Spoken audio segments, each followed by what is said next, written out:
session number 22 of Discovering the Essence of Nonviolent Communication with Jim and Jori Manske. And I'll turn it to you and welcome.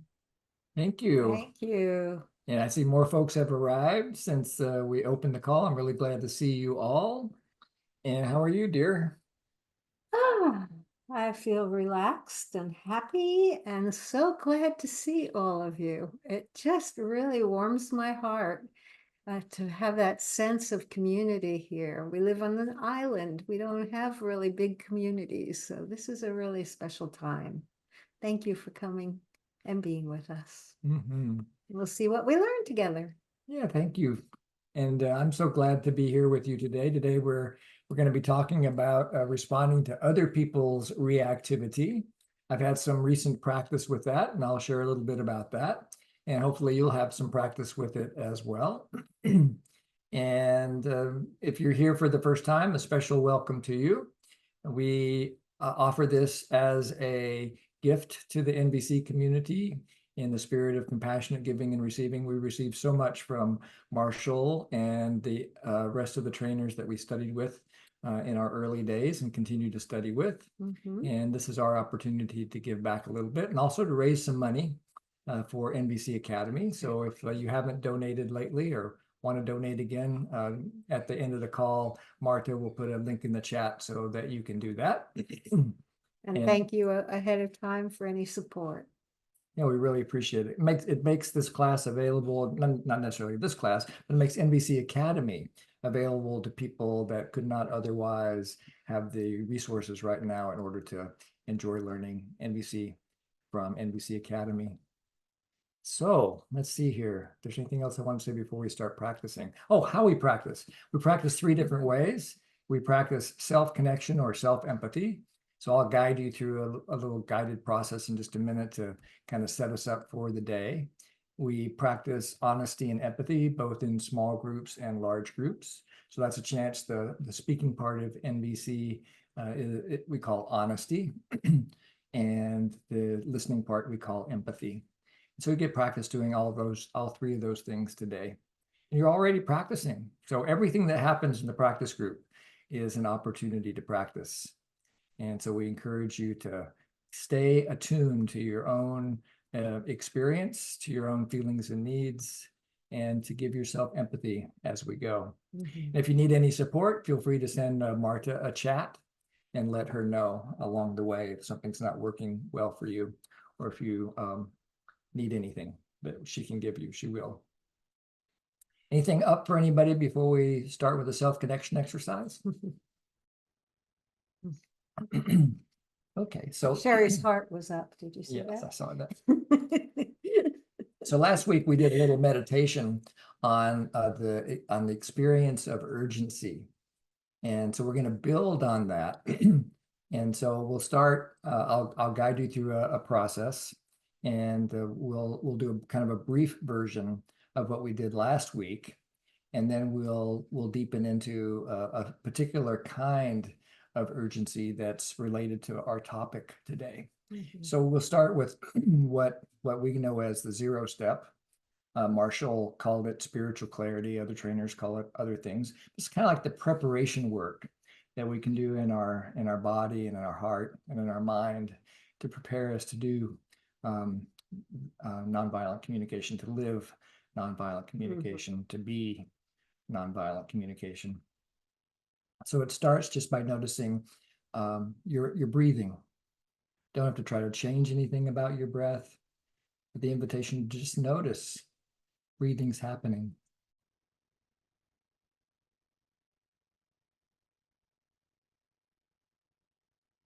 And this supports presence.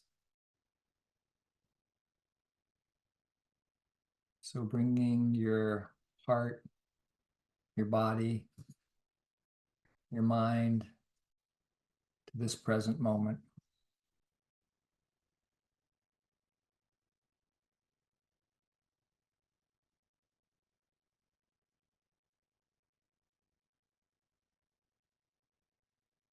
And imagine each breath is like a gift. You're receiving a gift from from the earth, from all the plants of the earth, giving you this gift of life-sustaining oxygen.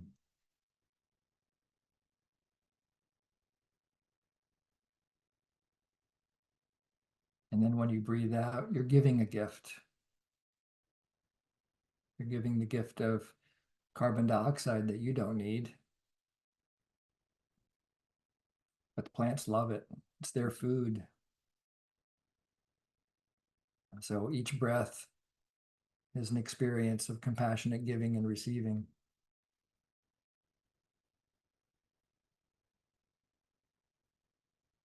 And that's the intention of nonviolent communication, to open to this experience of compassionate giving and receiving.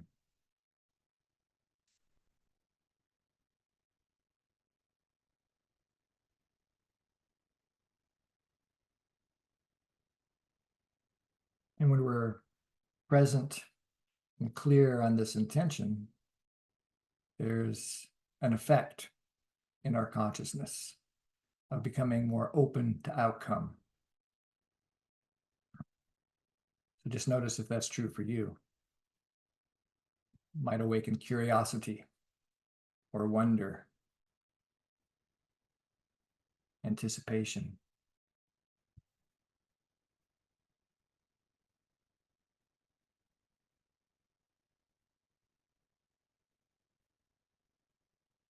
And if I'm quiet for a minute or so, you're likely to notice an urge arising in you.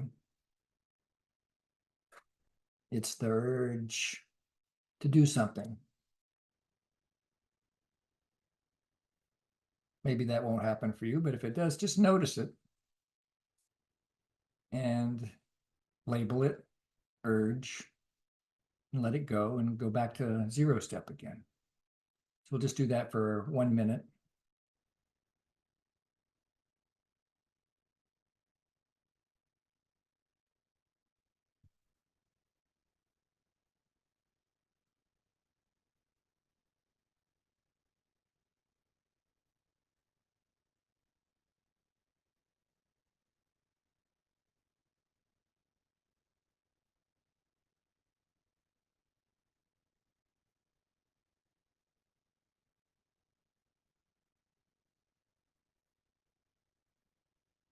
The aim is just to be present, open, clear on your intention, noticing urgency. If you become aware of it, you just label it and come back to presence.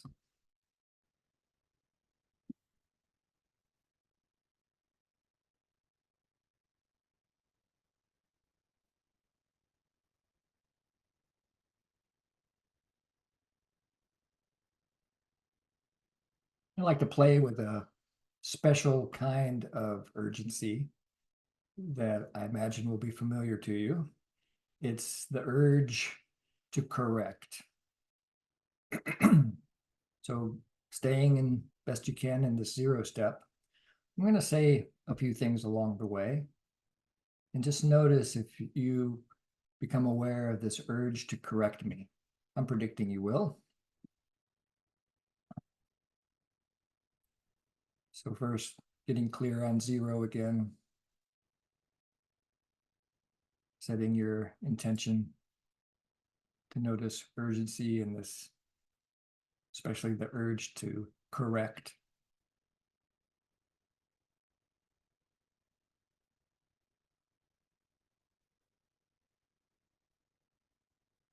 And then I'm going to just tell you a simple math problem.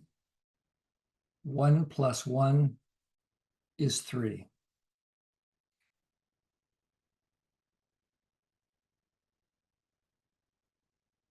Two plus 5 is 7. 6 minus 3 is 4.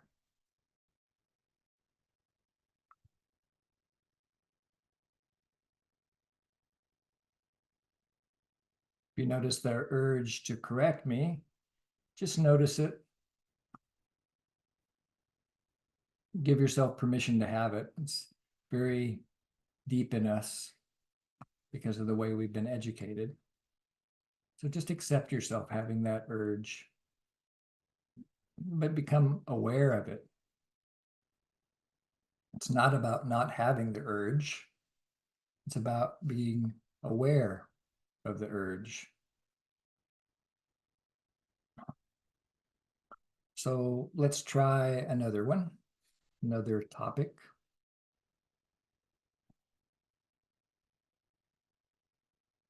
Imagine that you and I just met at a party or a gathering, and we're involved in a political discussion. And I say to you, I'm so grateful that George Bush is the president of the United States right now. I think he's really doing a great job.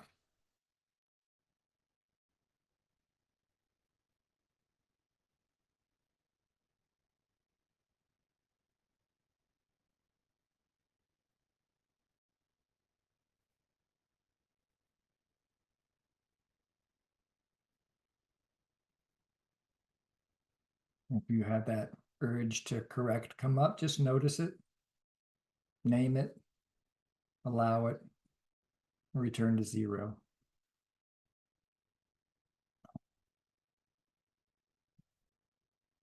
Try one more.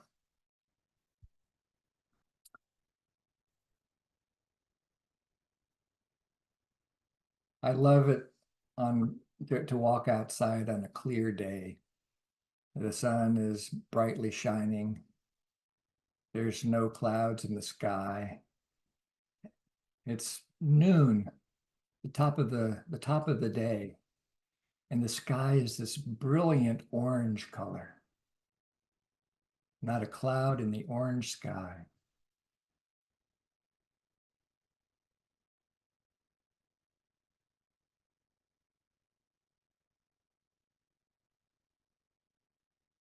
If you have the urge to correct, just notice it. Name it and allow it.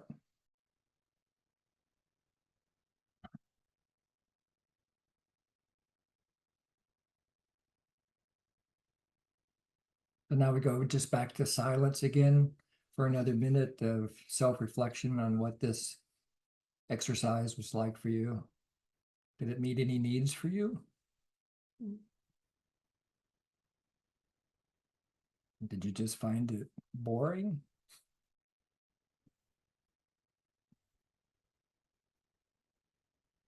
Whatever your experience, just notice it. Name it. Allow it.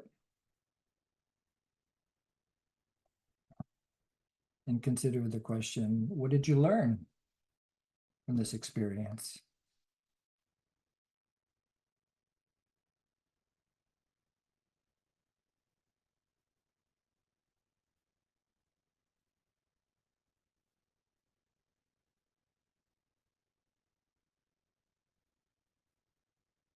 And notice how you feel right now.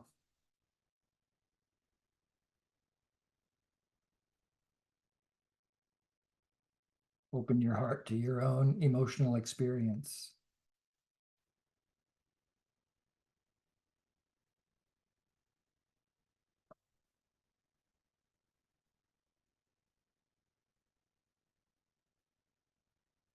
And in a moment, Martha's going to open some small groups. The invitation is to share with each other what this exercise was like, an opportunity to practice honesty and empathy. When you're talking, do the best you can to speak from your own experience about what it was like for you. And you can answer any or all of the 4 questions that I put into the chat. What did you notice? What did you learn? How do you feel? And any requests? When you're listening, listen in silence. Just listen with an open heart and silent empathy.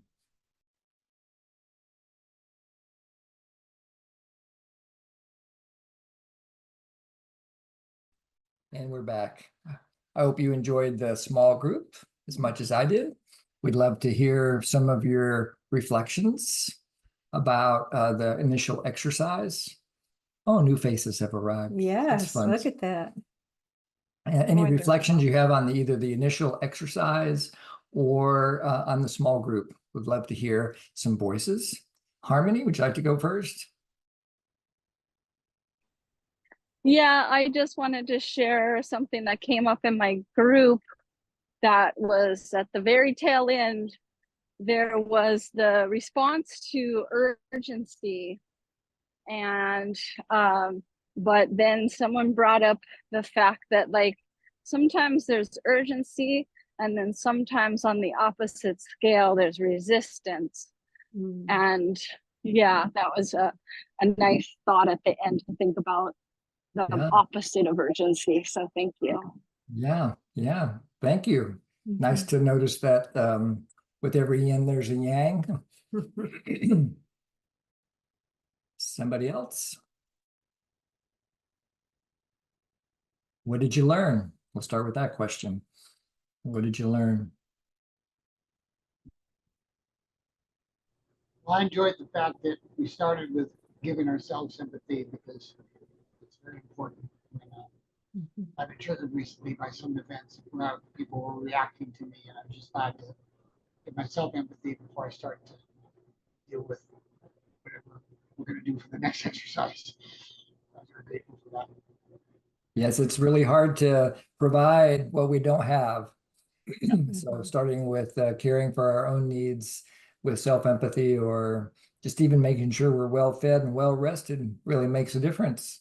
Like earlier today, I noticed I was tired. I didn't sleep as well as I would have liked last night. So I laid down and gave myself permission to just take a nap without a limit, because I had, more than an hour to spare.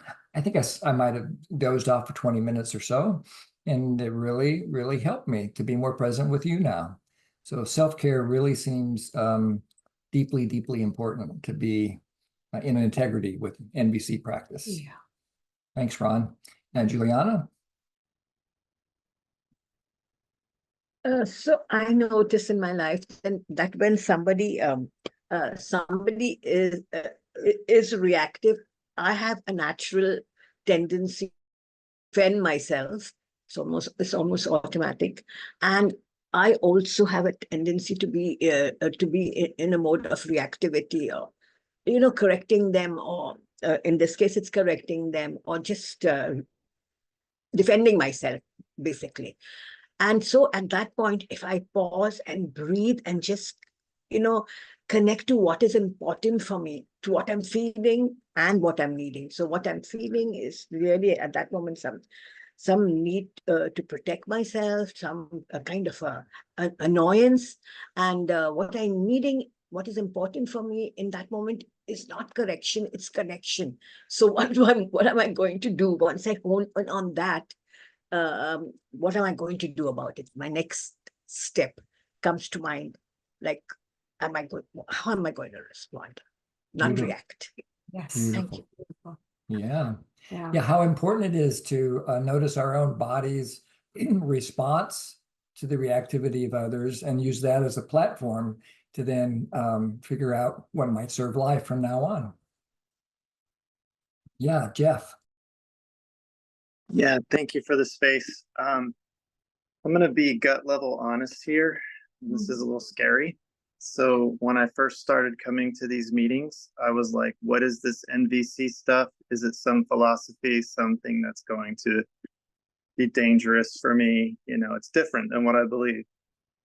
And so now I'm grateful to feel trust in my heart that I can trust the exercise, trust you guys as facilitators, and you've taught me to be open to outcome.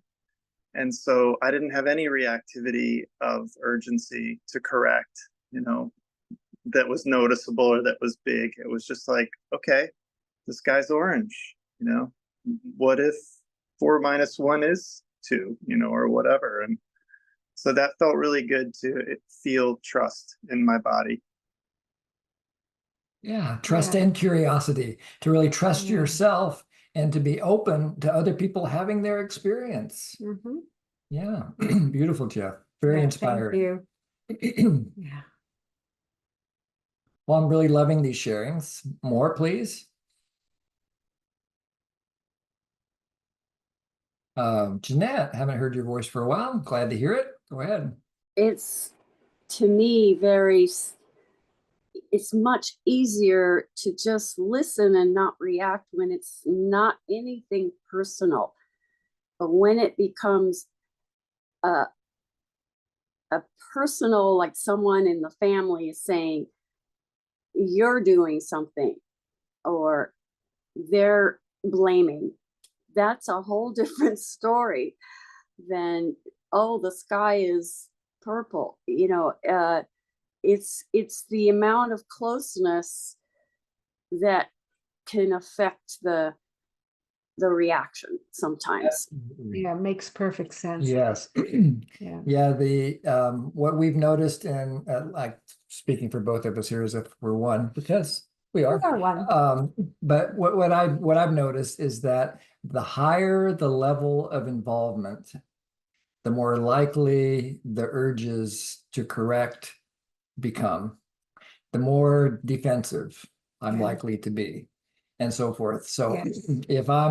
if I see something happen on TV, hey, that's interesting. Like we've been watching The Bear. I don't know if you guys watch Netflix or anything, but actually I think it's on Hulu. There's this TV show called The Bear, and there's a lot of yelling that goes on in The Bear. It's in the beginning episodes of the show. It's all about life in a hot dog restaurant or a beef restaurant, like fast food restaurant in Chicago.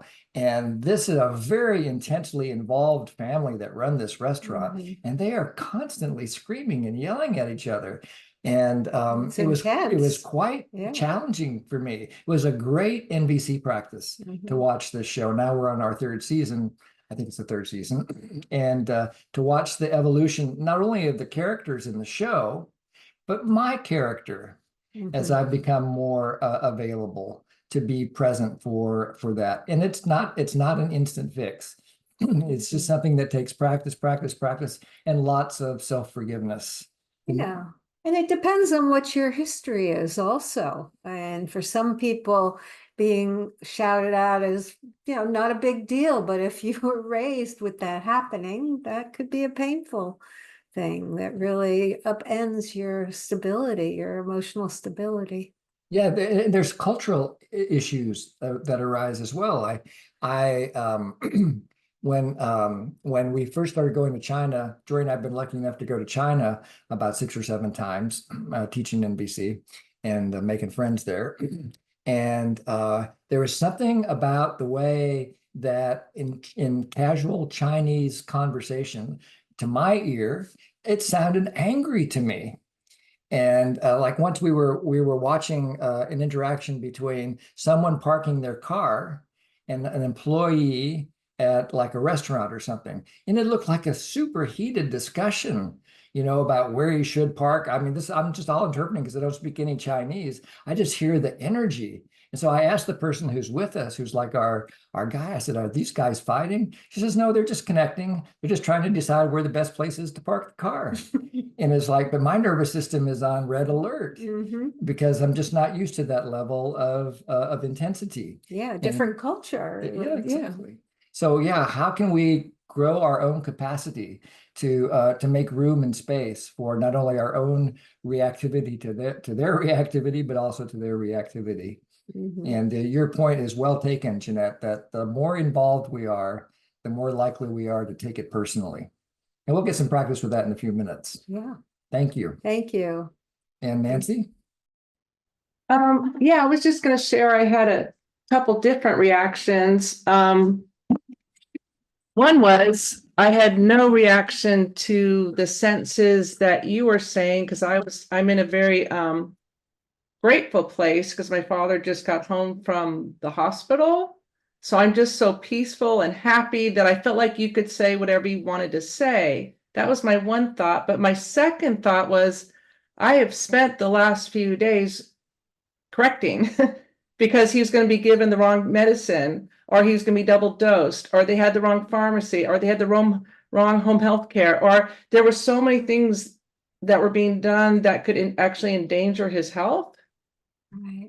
And so at that point, the urge to correct is very strong because I have a need for him to not be double dosed or given the wrong medication or all those things. So I was kind of, realizing, listening to you today, oh, I'm so at peace. I don't care what you say about George Bush or anything, but I have spent the last few days in correction mode to keep my dad safe and getting the correct medications. Yes, and And thank you for doing it. And that brings up such another point. There's nothing wrong with the urge to correct. Sometimes it's the most life-serving thing we can do. You know, if our 2-year-old is about to walk into the street, we're going to reach out and grab them even forcefully in order to protect them. That seems very urgent. Okay. And of course, it's important to respond from life. And then to also notice the habitual responses that can happen when we take things personally, perhaps, and so forth. Yeah, so thank you, Nancy. That's a really great point. I'm really glad you illuminated that for all of us, serving for the urge to correct. Right. Yeah. Anybody else? Sherry. Hi, Jim Jori. Hi there. That's a voice from China. And it's just a very vivid example because just now you shared some story about when you travel in China, you heard the energy from the parking lot. Nothing wrong, because when you share the story, I try to resonate. I can even vividly see that image. I mean, hot discussion. You don't understand the content, but you can feel the energy. I give guess. My guess is, it seems because their voice is high, maybe they speak faster because they do care about efficiency. You know, so there, baby. But yeah, because you don't understand contents, but you understand from the flow or from what. Nothing wrong. But then when Jori, you say, maybe that's culture. I see. I was stimulated by the culture. I say, no, it's not China culture. No, it's not culture. And then when Jim said, honor the urge, because behind the urge, there is a need. I know why I want to push my hands. It's not for correct you, but there was some worry because for me it's, oh, come on, there is a global village people here. If other village people say, oh, Jesus, that's China culture. Oh, no. So that's from my side. I just want to share this baby experience. yes. And thank you, Jori, Jim.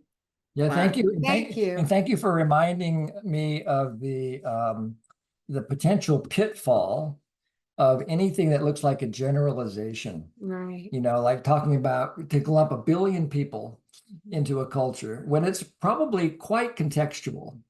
And yet I also notice in my own experience, I grew up in the southern part of the United States, down near Atlanta. And so the culture is based in agriculture because for most of the time that white people lived down in the southern part of the United States, it was all agriculturally based. So it's very community oriented, very very much about creating a we culture. Whereas the rest of the United States, especially the more the northeast part of the United States, where Jori's from, and in the pioneer areas out west, it's much more rugged individualism, much more of an I culture. And so it's actually kind of a miracle in a way that we have managed to survive 45 years of marriage with these vastly different kind of cultural patterns. And to see how they have shifted us. Like I used to be the master of the indirect request. And the indirect request would be something like, this food isn't really, doesn't seem to have enough salt. Right?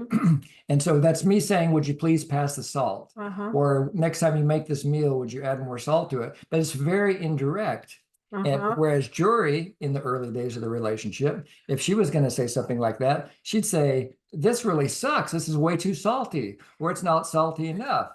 And then over time, she's become the master of indirect requests.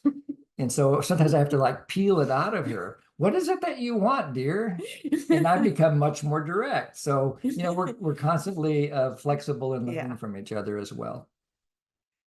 Thank you. We're very affected by the cultures around us, not just the one we were raised in, but as we move through space and in cultures, and we evolve.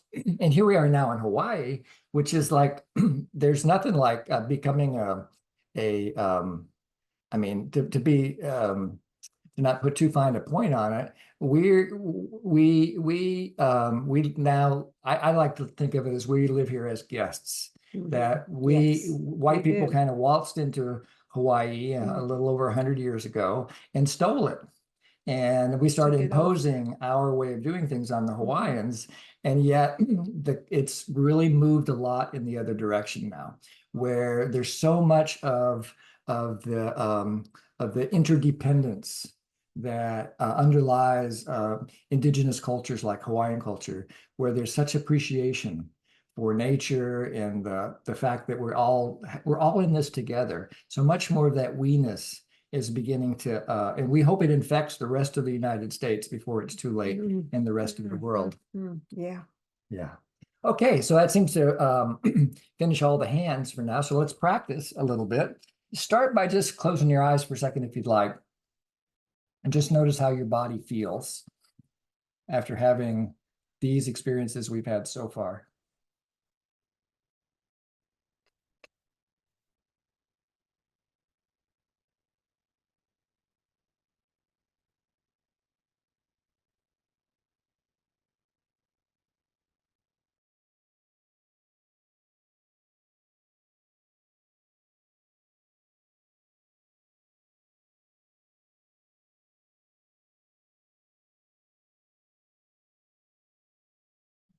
And notice how you feel, the needs alive in you right now.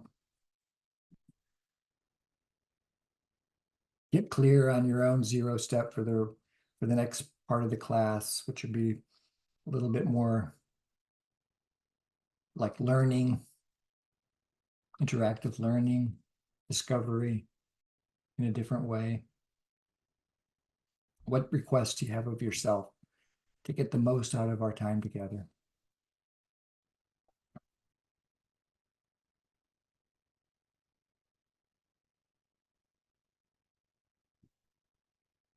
And with that, I open up, share the screen with you. Our topic again, responding to others' reactivity.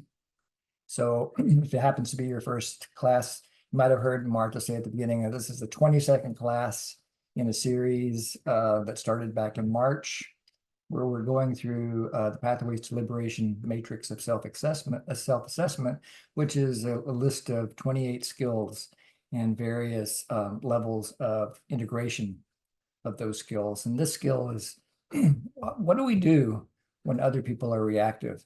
So this is about responding, learning the distinction between responding rather than reacting when we notice that other people are caught up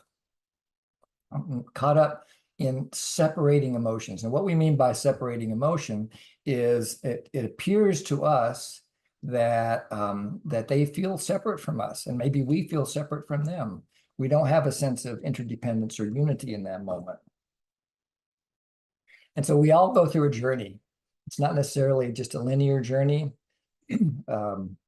but it seems to be characterized by certain stages of integration, where the first stage is we just tend to be defensive. It seems to be trained into us at a very young age. I remember being with one of Jori's relatives once, and there were two children playing, and one child just started screaming, in pain. He was about 3, and the other kid was about 5. And when we went to see what was happening, the 5-year-old said, "I didn't do it. I didn't do it. I didn't do it." So there was this automatic defensiveness that had already grown into him at only the age of 5, because he was really trying to avoid getting punished, is my guess now.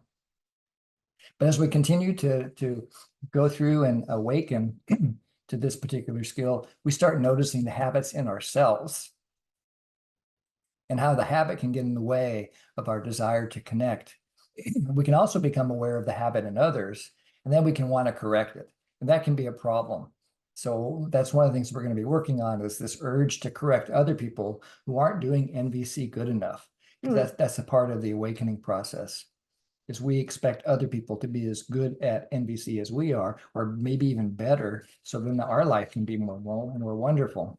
Yeah, that we are in that right-wrong place when we do that. And that's what we're transcending here. And as we keep kind of banging the drum for self-empathy and self-connection, we notice that this begins to awaken much more presence, much more clarity about what Marshall called spiritual clarity, about this desire to stay in connection, and this openness to outcome, curiosity, and wanting to know what it's like to be somebody else. And then we have these moments of integration when other people are seem to be completely freaking out. They're reactive, but we're just staying grounded in ourselves. We're not resonating at the level that we're going to feel what they feel. Rather, we're staying in either observational clarity or maybe empathy, something like that, when another person is triggered, and we're just able to stay present. Mm-hmm. Let's just stop there and see if there's any comments or questions before we keep going.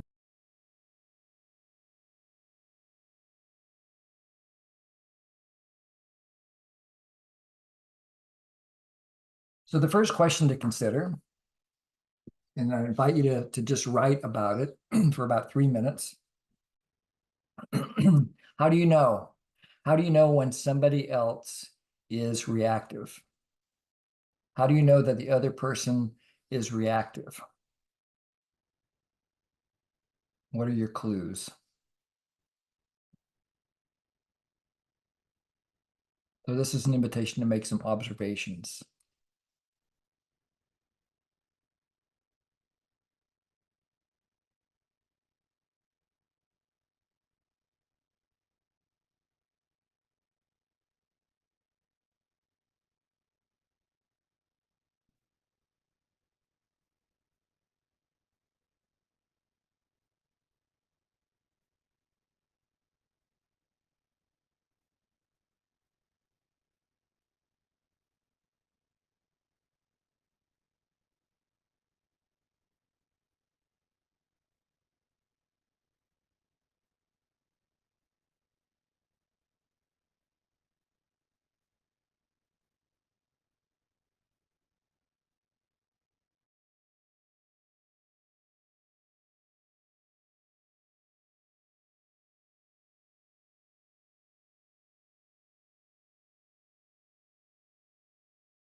another minute or so, but just in case you need a little lubrication for thinking, you could think about, how do you know when you're reactive? What do you notice in yourself in terms of your behaviors that other people might see? What do you imagine they're seeing or hearing when you're reactive?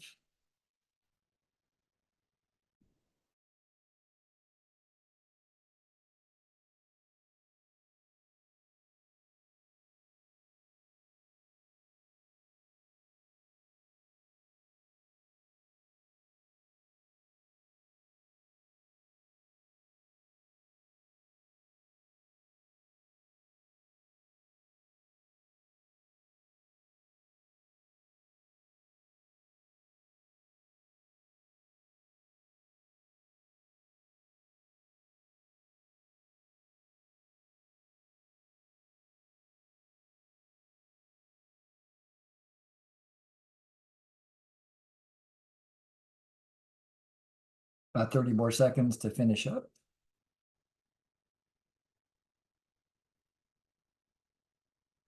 If you'd like to put your answers, what you've learned, in the chat, that can be helpful for others. Also, we might get to learn something Yeah, we haven't thought of. absolutely. And if you'd like to share what your insight is about the reactivity of others, please raise your hand and let us hear your voice. How do you know when someone else is reactive?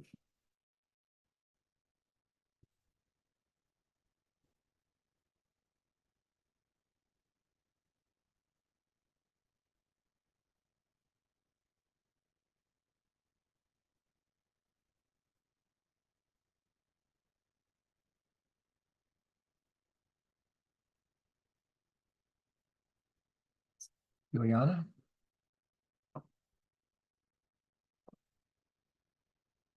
So the way I know it is, it comes out, whatever the person is saying, speaking, comes out too fast, and it's just too much at one time for me to take in. It could also be the intensity of the tone of voice. Yeah. Yeah, so it could Thank be you. something about the speed of the information that's coming at you. Could be something about the volume. Could be something about the tone of the voice that are clues of reactivity. Brianna? We've got some chats too. I'm going to bring up something I don't normally bring up in class, inspired from my meeting earlier. As an autistic individual and a mother of 9 neurodivergent children, sometimes I can tell that there's disconnection, a reaction. It can take 1 to 2 days. There's a delay. And sometimes there's no facial expression. There's no nothing. I have to estimate what might have happened during the day because I see it at night when they can't sleep. So sometimes there's nothing at all in my family. It's just trying to figure it out later. Right. Yeah, so we all have different styles of processing. And sometimes we may not be able to have connection to these clues of connection until after we sit with it for a while. Yeah. Yeah. Thanks, Brianna. Thank you, little one. Somebody else?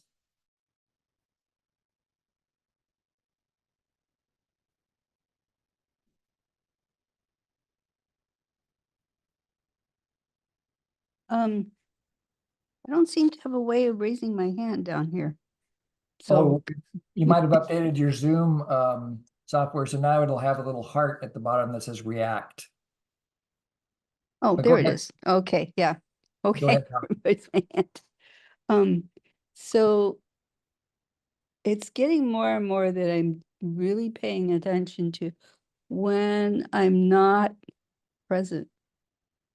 Like there's a part of me, so reactivity means I'm reacting not to what's in front of me so much as the history that the story, this what's going on now is like something bad that happened in the past, kind of stuff. And so I'm like checking that in other people also. So rather than just relying on the specifics of raised voice, elevated voice, or more intense emotions, negative emotions. And I'm thinking we're talking about reactivity in the negative emotion realm, not the reaction that's joyful, because who wouldn't want more joyful reactions? So yeah, starting to really like, it kind of sparks that curiosity. What happened to you that you're responding to now in this way? So it's almost like it kind of like a corollary to what the previous person said. It's not always an easy to read emotional response. Sometimes it's. So you what I'm catching is you've learned that whatever the other person may be doing or saying or not saying, that there are clues arising in you in terms of maybe the feelings that you're feeling in their presence, and maybe the thoughts that you're having, maybe specifically thoughts about that are kind of curious. I wonder what happened to them that might have led them to be responding in this way. Right. Yeah. Cool. Thanks, Tanya. And thanks for helping me find the hand. You're welcome. And I'm glad to give you a hand. And Jeanette? There was if it's hysterical, it's historical. Or if it's completely avoiding and fleeing, it's also kind of buried in the past. So the fight, flight, freeze response is usually something to do with history. I imagine. Yes. So that's another big clue of the reactivity of others, is our own reactivity, that we might notice one of these deeply ingrained biological behaviors in us to flee in the face of danger, to fight in order to stand our ground, to freeze when we get so overwhelmed we don't know what to do, to fawn, to try to make things all better, and kind of a submissive behaviors on our own, and so forth. So our own reactivity can be help us to be awakened to the opportunity for connection here, even in the midst of reactivity. Thanks, Jeanette. Thank you. And I see a question here. How do I distinguish between anger and reactiveness? And anger is usually you, whereas reactiveness is the physical energy inside ourselves. You want to add anything to that? No, that's a good way of looking at it. Yeah. Yeah, that Lisa J. Hi, thank you. I noticed a lot of what's been spoken, a higher volume of voice, rapid speech, but also the tightening of muscles, especially in myself. It feels like armoring, like I'm protecting myself against whatever's coming in. But I also noticed that a lot of the reactivity comes when, both in myself and others, when we begin to attribute motivation to why somebody is doing something. And that is really an assumption and an idea, but it can trigger a whole rabbit hole of upset in both directions. So that's something I have noticed. I'm so grateful that you brought that up. I have a name for that. I call it a hallucination of negative intent. It's kind of a jackal form of empathy. It's like whereas empathy is an assumption of a positive intention, that someone's just trying to find a way to get their needs met. It might be a tragic kind of expression of getting that need met. Whereas a hallucination of negative intent is we assume that they're wrong, bad, evil, somehow selfish, whatever our own moral judgment is, we're projecting it onto them, that they have an intention to harm and so forth. And that can really be a great clue for reactivity being present in the room. Yeah, thoughts like they're doing it just to spite me, or they don't care at all about this, or they're just seeing if they can get away with this, or those kinds of thoughts will trigger anger in me, or a whole cycle of negative thoughts that I need to kind of pause and look at and rein in and do a reality check. Is this true, or is this an assumption? Yeah, I think you're actually pointing out something really important about two different kinds of reactivity in a way. One reactivity is of the mind, and it's when we start talking to ourselves or to the other person in a language of moral judgment. So we're reacting verbally, often in response to something that we take in verbally. And so reaction breeds reaction and so forth. And the other kind of reaction is biologically based, that we can have a biological reaction to something like if I got stabbed by a needle, my first reaction is always going to be to pull my arm away, even if I'm there on purpose to try to get an inoculation or a shot of penicillin or whatever it is that I'm at the doctor for. The observation's the same, being stabbed by a needle. My reaction's the same. I want to protect, but the meaning that I give to it can be really, really different. Yes. So I can either react, that's a bad nurse, she doesn't know how to draw blood or whatever it is, or it might be appreciation. I'm so glad that they know how to draw blood. It could be a moral judgment in either case, or it could just be being present. Oh, that's what this feels like. Okay, yeah, great. What did you call that, Jim? Reactivity of the mind, and what was the other one? Like a biological reactivity. I think biological. Yeah, thank you. That protectiveness, to avoid pain.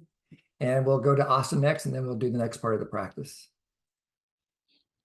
Yeah, I was just noticing within me that I wouldn't have this question about anyone else's reactivity unless there was one showing up in me while they were being reactive. Nice. At all.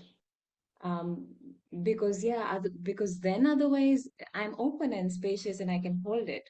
So essentially what I'm responding to is still my reactivity in some form, just triggered by someone else's. And the chances that it does get triggered by someone else's reactivity is because we're just so connected with each other. So I get it when somebody is upset or angry or scared, that something in me is also moved, because I kind of get it at some level. So that just came up in my mind, and I was like, oh wow, so I can still, that's the whole point, bring focus back to me. It isn't about them anymore, it's still about me. It's a quality of resonance. If someone else is reactive, we're likely to, if we get reactive, it's because we agree at some level, we're resonating. And so that makes a lot of sense. There's even good evidence that dogs and cats and babies, people, I call dogs and cats people, beings that don't have rational minds still have empathy. They still have this ability to resonate. They still respond, even though they're not like thinking about it. And so this actually goes to another distinction about anger, at least from an NVC point of view. Anger is always based on thoughts of moral judgment by definition. But we can still have these feelings that look like anger, that are not based on moral judgment. You know, those of you who've been around for a while know that we just had our first granddaughter back in January. And so we got to be with Nora when she was brand new arrival on the planet. And it was very clear she did not have a rational mind. We could not have a conversation with her. We couldn't talk, we couldn't ask her what she liked or what she didn't like and what she needed and so forth. But she was still reacting. She was feeling feelings, and she could feel it seemed to me, only she knows, but seemed like she was frustrated sometimes. And so frustration looks a lot like anger, but it's not anger because there's no judgment with frustration. It's just there's something getting in the way of me getting my needs met in the moment. Whereas anger is you're getting in the way of me of getting my needs met in the moment. So Or something else, yeah. yeah, does that make sense to you, Something Asta? I external. see you nodding. Yeah. Yeah. Okay, cool. So let's think about one particular kind of clue that we can notice, and that's these difficult messages. We touched on difficult messages a few weeks ago, but let's go and look a little bit deeper into what some of these difficult messages might look like. And the reason that we're focusing on difficult messages is because they can be a big clue about the reactivity that other people are experiencing. And the reason that I care about the reactivity of other people is because it can awaken empathy in me. Yeah. Rather than reactivity in me. If I can stay awake to my 0 step and know what's going on. So one is denial of responsibility. These come from Marshall, by the way, I didn't make these up. So an example of a denial of responsibility is blame. We hear that the other person is blaming us for their emotional experience. And it could be in the form of, you made me mad, you hurt my feelings, and so forth. It could be in the form of, I can't fill in the blank because of you, and so forth. So there's some sort of denial of responsibility that other people are saying that they don't have a choice. And it has the pronoun you. Yes. Almost always. In these difficult, you unless or they're blaming they. themselves. Yeah. Or they. Yeah. Yeah. Another one is a demand. We hear the other person making a demand.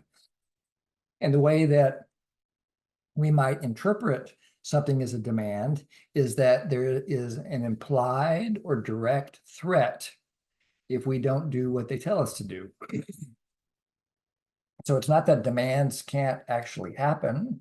You can be told by someone with authority and a gun to do something, and if you don't do it, they might hurt you with the weapon. And so that's demands can happen. It's not some kind of an illusion, but so it's just great to be aware that in NVC a demand is linked to a threat or an actuality of punishment if we don't comply with what the other person wants. Another form of a difficult message is deserve. We hear that we deserve to be either praised or punished for our behavior, or that they deserve to be either praised or punished for their behavior. And so this kind of language, Marshall called it something like, I don't remember exact words, so I'll paraphrase. But he said this is the most destructive form of difficult message, that underlying all jackal is this idea of deserve. Who deserves what? Yeah. Blame and criticism. That's hooked to then punishment again. And this is my particular hot button. Is if I think someone's diagnosing me. This is a really difficult message for me. So if I hear someone say that I'm selfish, or I'm this, or I'm that, if I sense that they have made a moral judgment of me, especially about my identity or my character, this is a big trigger for me. So what? So what? These difficult messages happen. What do we do about it? Well, they can awaken us to possibilities of where to go from here. So what are our choices? Choice number one, we fight fire with fire. we have strong feelings, and they're already reactive, and we react right back. And they're blaming us for their feelings, we blame them for our feelings. And Jori and I were divorce mediators for 30 years, and we got lots of experience with sitting in the room with people doing this kind of behavior. And what that sounds like is you. Yeah. Yep. And the other person says, no, no, no, no, you. If you just watch a little bit of politics, especially in the United States right now, you really get a master class in blaming. The other thing you can do, other choice you have, is to blame yourself. The other person is reactive, it's your fault. So I'm sorry, you know, if only I hadn't have fill in the blank, then you wouldn't feel upset. So I'm blaming myself for your reactivity. Both of these are likely to reinforce a sense of separateness and to deepen separating emotions. They're not usually helpful. There might be some rare occasions when it can be helpful. I haven't discovered them yet, but I want to be open to the possibility that there might be some out there. Third choice, respond by giving yourself empathy and going back to the 0 step. So although the 0 step, this intention to connect, presence, and openness to outcome is our natural state, we can slip out of it. Yeah. And the way we get back is through self-empathy. Yeah. And that means you're speaking to yourself in the way you would speak to someone that you're really caring about in that moment, a young child or a friend, to treat yourself that way. With warmth, with care. Yeah. Oh, so are you really feeling scared right now? Because when you hear these difficult messages, when you hear this person diagnosing you, are you really feeling scared? Because you want to be seen for your own positive intention, something like that. So that's how you could activate this choice of self-empathy, or we nickname it giraffe ears in. The other one, the PhD program, is to respond by offering acknowledgement and an empathic reflection of the other. And any of these, by the way, can be silent. We can blame the other person without ever opening our mouth. We can blame ourselves and just channel all kinds of guilt and shame without ever opening our mouth. Likewise, we can do self-empathy or empathy without opening our mouths. So we can, this actually saved my life. Metaphorically speaking, a couple of weeks ago, I was involved in a really challenging meeting where two people were extremely angry, it seemed to me, about something that I had done. And I knew this was going to happen. So I had really done some preparation work before the meeting and created a vast open space so that I kind of imagined that no matter what they said or did, it wasn't going to get to me. I was just going to be present and do the best I could to empathize and stay connected to their feelings and needs. I did a pretty darn good job. I'd give myself a 90. You complete with that? Because I want to respond by offering acknowledgement and empathy, reflection to the other. And I just want to share with you one of the phrases to start with that I find incredibly helpful. So for you. And then you respond with a caring response, not a, oh, so for you, you are, but, oh, so for you, it's what this is like is. Yeah. Dot. Yeah. So let's practice. Then we'll go to small groups and talk about the practice. Describe a moment when you're with someone reacting. Maybe they're fitting some of the descriptions that we've seen so far. So just pick a particular one. Try to pick something that's on a scale, you know, if it was a 5-point scale, pick something at a 2, a 1 or a 2, so that you can stay present. So don't choose the thing that sends you to therapy, you know, like something that happened that was traumatic. Stick with some kind of more common thing. Something happened in a business meeting or even in the store, someone else who you don't even know it could be. Describe a moment when you were with someone reacting. And just write down the observation.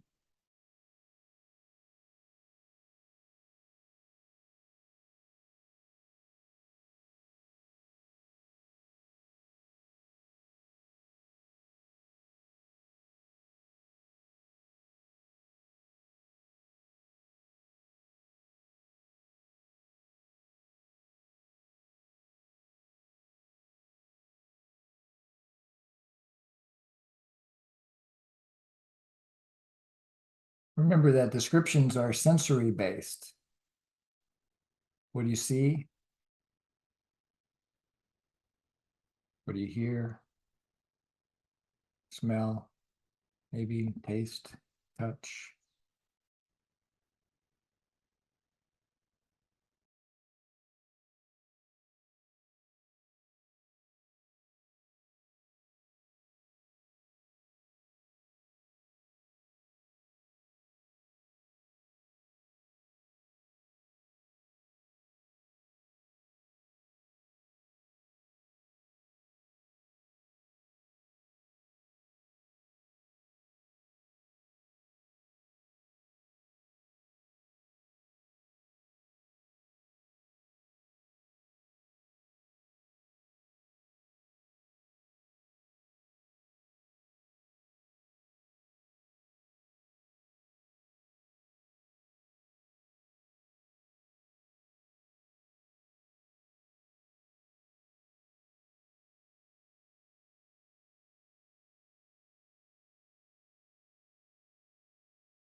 Some of you may be ready for the next step. Some of you may not. Just take your time.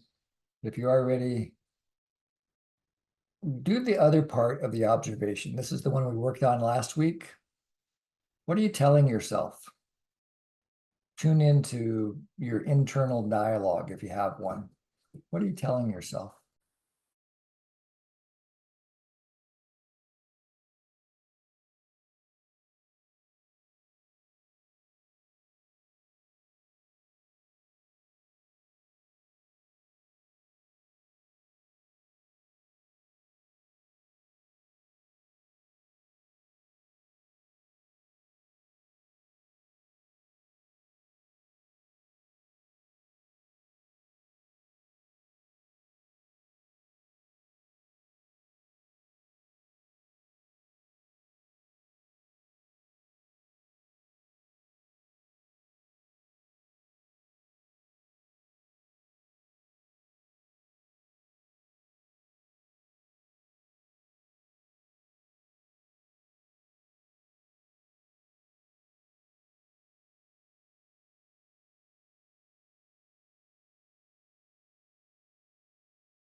Again, some of you may be more finished with these first two steps than others.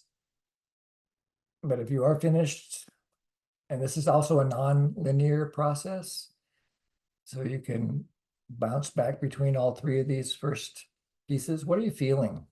What are you noticing in terms of your body? Describe that. What are your sensations and emotions?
And follow your feelings to your needs.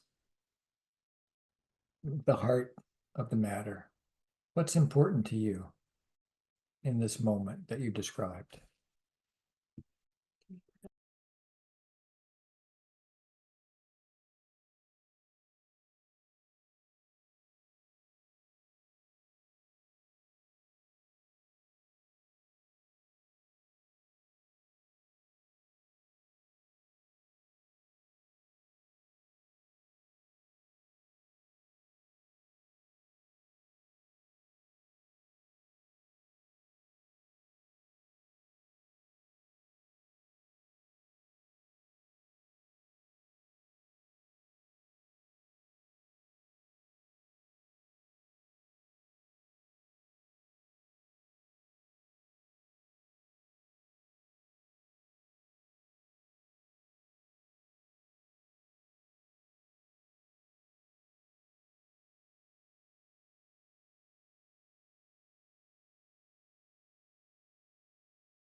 I put one version of a needs list on the screen if that's helpful for you to connect to the needs arising in you.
So this is the foundation for the last part of the process, which I'm going to invite you to go to small groups to discuss.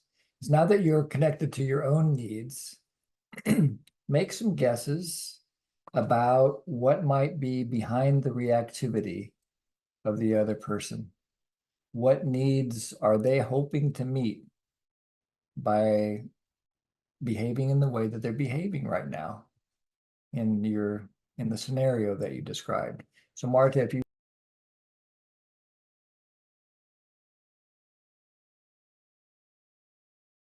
Welcome back. my curiosity is bubbling to find out what you learned. Did anybody come up with any empathy guesses about these reactive, so-called reactive people in your life? What did you learn? And if you'd like to be heard, please raise your hand. Also, if you got stuck and you need some help, we can make some guesses with you, all of us.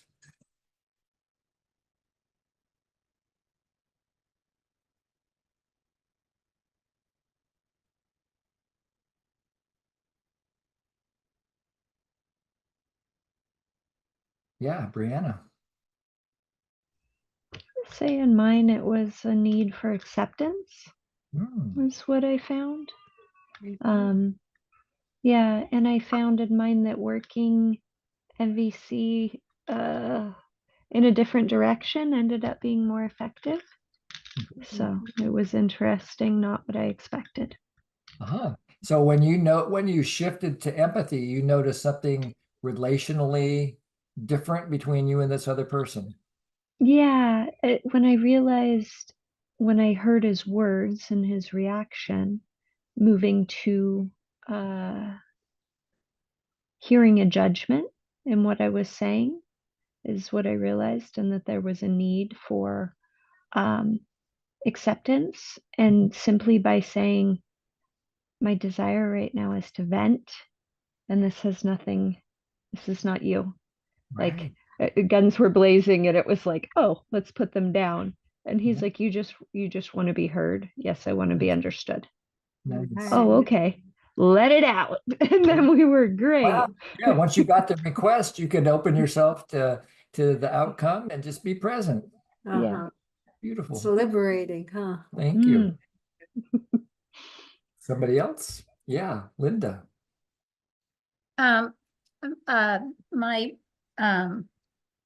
breakout partner and I were talking about, I think we were both saying that sometimes you don't need to say anything back to the person, that just sometimes just being quiet will keep the person from reacting more. Right. And it'll bring down the energy in the room if you can just, keep not respond. Exactly. Yeah. So doing the inside job of just being present can help the other person to regulate their own nervous system. Powerful, powerful. Yeah. And support us in regulating our own by not stimulating more. Yeah, beautiful. Yeah. Great tip. Somebody else? I think I saw Jeff had his hand up. Did you change your mind, Jeff? It's almost midnight where Jeff is. Yeah, he might be recording. I didn't see him there. Anybody else? Please hear some more voices. Yeah, love to hear from a few of you, or even just one of you, if it's all there are, of what you're taking away from this class, or any questions that you might have.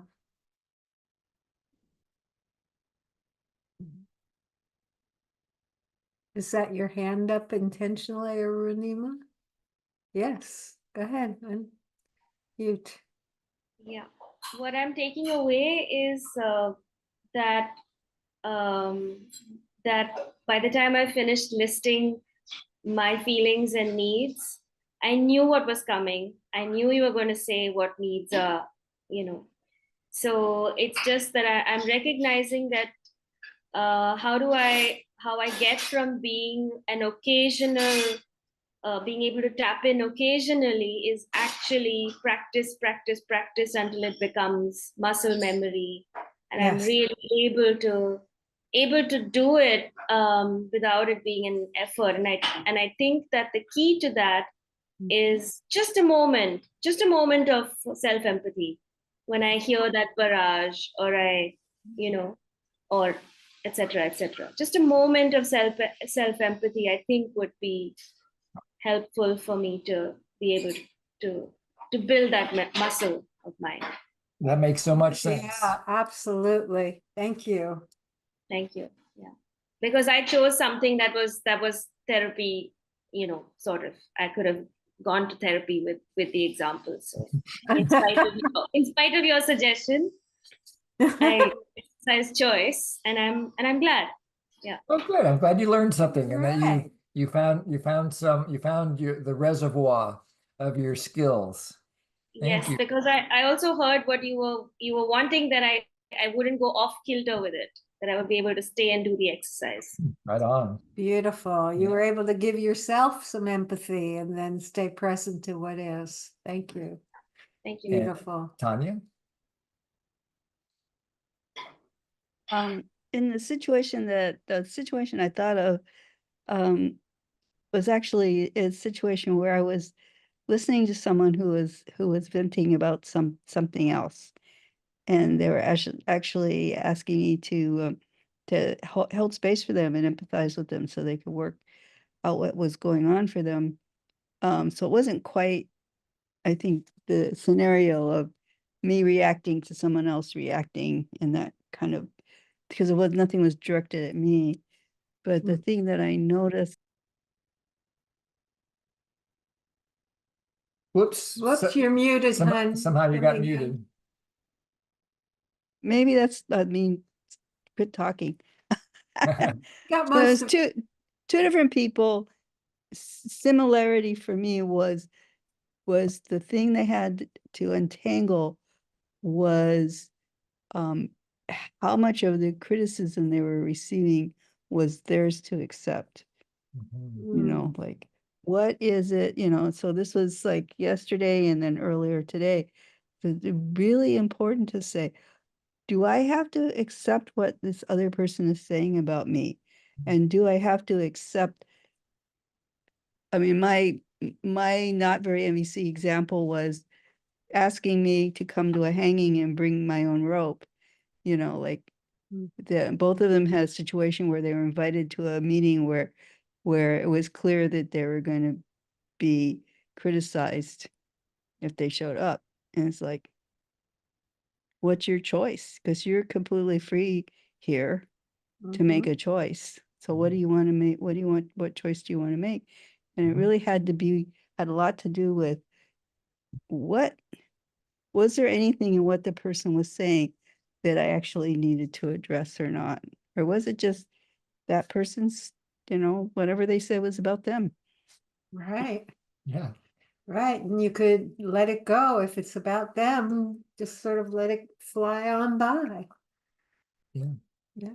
Thank you. Thank you. Thanks, Tanya. Jeannie? Hi, thanks. I had a couple things. One is that many times reactivity is like this heightened energy, but sometimes reactivity is like just going automatically into shutdown in order to escape the difficulty of the situation. And Right. so it seems like either extreme on the intensity and engagement can be a sign for reactivity. And the other thing, when you were asking about what needs motivate reactivity, I think I notice with myself and sometimes other people that when there are needs that are hard to hold at the same time, where we don't have capacity to recognize them at the same time or hold them at the same time, it gets hard. Yeah. Those creativity crises can be really challenging. Oh, what a beautiful name for that. Yeah. Yeah. Thank you. You're welcome. Creativity crisis. Yeah. Yeah. Thank you. Tanya, then we'll finish with Juliana. Okay, thanks, Jim. One thing that's resonated for me was, I think you said something about that we don't have to resonate with another's experience when they're reacting. And I kind of, when I heard that, I just went, oh, don't I? Concept. Oh my gosh. I thought that I sort of need to resonate in order to remain in connection. And yeah, and I'm just feeling really moved to know that I don't need to, and that there's another way I can stay in connection without being in that same place that they might be in. Wow. So I'm appreciating that. Discernment and choice. Yeah, I celebrate your liberation. Yeah, thank you. Juliana? So I recognize that in that moment, I first need to connect to myself, you know, and just calm myself, give myself self-empathy. And then I have this choice of connecting with the other person. So when I haven't calmed down, I can also, after that, just share, you know, when you said that, I felt, or you did that, or spoke in that tone, I felt like this, and this was, and I'm longing for this.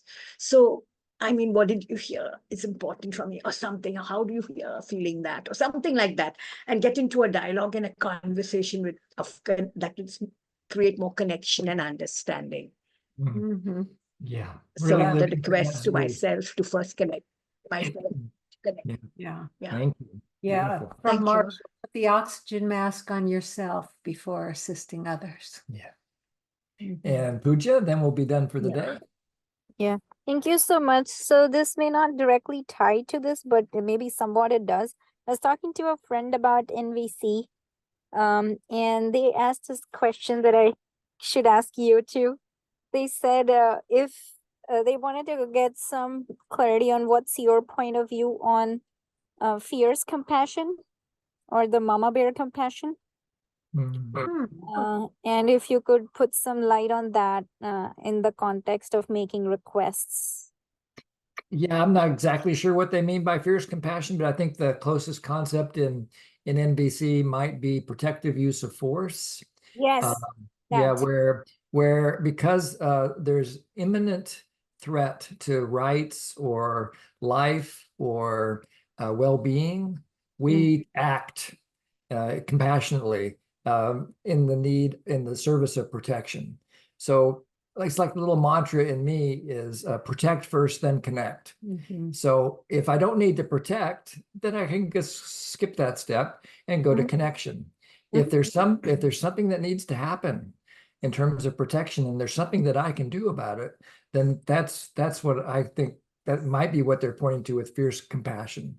The critical thing is that there's an imminent threat to well-being or rights or life, and that all dialogue avenues have been exhausted.